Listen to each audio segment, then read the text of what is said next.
Okay, so real quick here, I just want to make a video about this WikiLeaks thing. Sorry about my voice. I've got a cold or something, H1N1 bird flu or something, I guess. But what's going on here is the top story on CNN's WikiLeaks loses PayPal revenue service. And the original reason I was going to make this video, in the box at the right there, Lenin had spiraled out of control. That a minute ago had said something slaves, something about slaves, modern day slaves, and I just thought, how convenient that these two stories, right next to each other, um, in the titles and the black boxes, one, modern day or something about slaves, like we're slaves or something. I don't know, but anyway, I just wanted to hurry up and get this little two-part video off. Uh, and I wanted to mention CNN used to have a slogan. It was the most trusted name in news for years, and then they changed it to the most trusted source in news. And then I noticed about 2 years ago, right after Obama got elected, they just dropped a slogan, and now it's just CNN. They don't they're not even gonna claim to be trusted by anyone or anything. But anyway, I know you can't see because my backlit screen's a little too bright, but the top secondary link for the WikiLeaks thing says "Stay off WikiLeaks," government workers told. So I mean, come on, man. But anyway, here's this guy talking about WikiLeaks. I'm not sure that they can cause much more than they've already caused because, Richard Bove. obviously most analysts or portfolio managers who've looked at Bank of America over the past couple of years should be pretty much aware of most of the issues that are facing that company.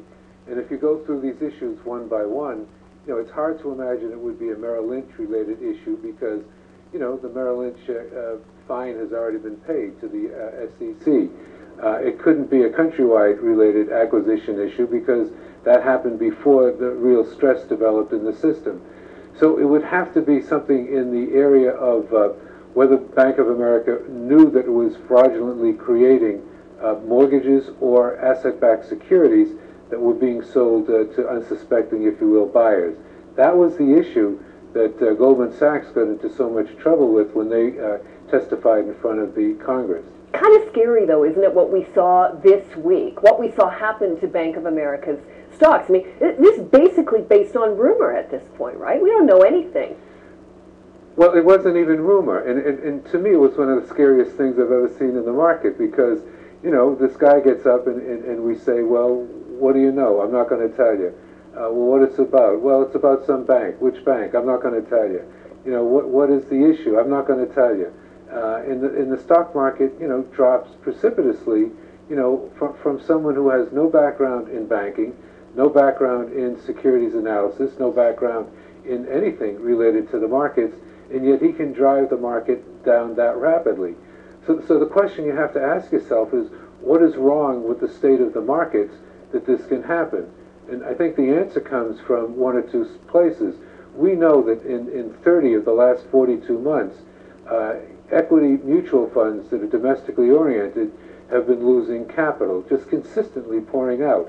So the investors are not in this market. This market is being dominated by computer programs, by rumors, by day traders, and in that type of environment, some small spark that in my view means nothing, can create, a conflagration, which was what we saw a couple of days ago. Yeah, I'm depressed now, Richard. It sort of feels like there isn't really a place for the average investor there. I mean, it really is quite scary. We also don't know much about the source of these documents, where they come from. I mean, we know there's an address in Australia. We know, this is a floating around kind of place. We've seen, bunker-like pictures, that kind of thing.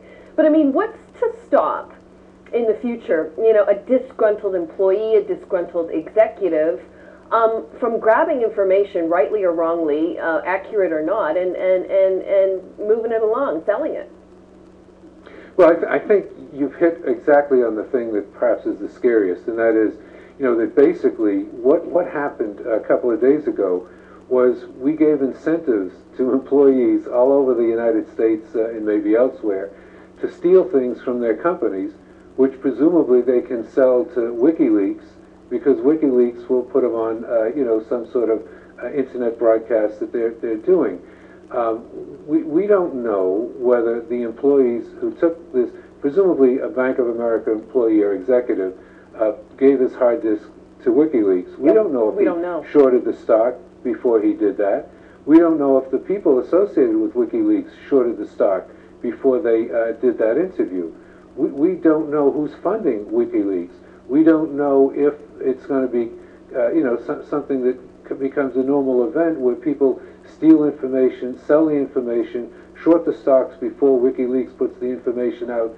This is not good stuff. But, Richard, let me be devil's advocate, because the supporters of WikiLeaks, and I mean, they're out there, they would say, look, okay, if corporate America is out there up to no good, and we all learned the hard way that no good happens a lot, and we can't always rely on the regulatory bodies to be on top of it, if WikiLeaks is able to expose some of this, the supporters of Assange and others would say, let them do it.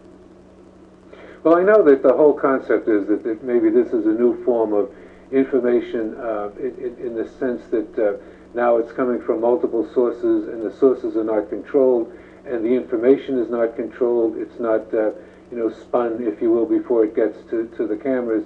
But I think the dangers of illegal activity are so great here that if WikiLeaks wants to do this type of thing, it's got to do it, within a construct which is, looked at by the FCC or by regulators, or which allows CNN International to be part of it. Just to throw out information in this fashion based upon paying for stolen data just doesn't make sense to me. Yeah, and the caption for this for that story was actually it was actually comments on WikiLeaks founder from WikiLeaks founder, have banks worried, and I just think that that's incredible. This is the same thing whenever the police have a drug informant or something. They that's client confidentiality. Okay, I mean, they're not doing, when a reporters go to jail for this. I mean, if they don't want to give up their source. So I don't see how anybody's mad about this. And another thing I just wanted to point out is that the whole thing here with the banks, I mean, what they're basically trying to say, or at least what this guy was trying to say, I guess, is that the fact that the WikiLeaks is coming out is causing the bank stock to decrease. Okay, so now basically they're going to just put it all on WikiLeaks at this point. And really, if you go back, you can do this yourself. Even if you go back and you look at the date of the first giant bailout, I think it was 700 billion or something crazy. Go back and find that date on Google, and then copy paste the date, and then type WikiLeaks and see what WikiLeaks was doing. WikiLeaks wasn't doing anything. They didn't really exist for the most part. I mean, they existed, but they weren't tackling stuff like this. So I mean, basically they're getting pissed off because they want to deconstruct and crash the whole system and economy, and WikiLeaks isn't allowing them to do it in the manner they want it to. Like, you could take WikiLeaks away right now, I guarantee you 110% that the banks are still gonna cause us to self-collapse, just to self-collapse on each other, and it's cancerous from the inside. So. And another thing, the caption here said, should a website have this much power? Power over what? It's the banks that are doing this. It's the the global capitalist elite, the Illuminati families, if you wish. That's who's doing this. It's not a website. There's plenty of websites that make commentary about everything you can imagine. It's not a website that's deconstructing America. Okay. So, there's that. I'm going to try to make a part 2 for this. I know this isn't the end of it for the day. I can tell that they're just itching to do something else with this. So, I'll be back on part 2.